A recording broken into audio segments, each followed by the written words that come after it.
সর্বপ্রথম স্বাধীনতা দিবসের আন্তরিক শুভেচ্ছা ও অভিনন্দন। আসলে আমাদের দেশকে স্বাধীন করার জন্য কত লক্ষ লক্ষ আলিম ওলামা, কত মানুষ শহীদ হয়েছে। একমাত্র আমাদের দেশকে এই ইংরেজের হাতের থেকে মুক্তি করার জন্য, আমরা যাতে স্বাধীনভাবে দেশ ঘুরতে পারি, সেজন্য তারা কত কষ্ট করেছে।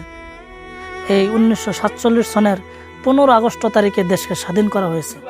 কিন্তু আফসোসের বিষয়, আমি আপনাদেরকে একটা রিকোয়েস্ট করব, আপনারা যে পতাকা আপনারা উত্তোলন করবেন, বা দেখা যায় রাস্তাঘাটে তারা পতাকা নিয়ে ঘোরাঘুরি করে, বা গাড়ির মধ্যে পতাকা লাগে, বা হাতে নিয়ে পতাকা ঘোরাঘুরি করে, কিন্তু তারা সেই পতাকাকে কি করে, তারা 15 আগস্ট পার হওয়ার পরে তারা পতাকাকে পাগারে ফেলে দেয়, হয় রাস্তার কানে ফেলা দেয়, বা অন্য কোনো জায়গায় কাঁচরার মধ্যে ফেলে দেয়।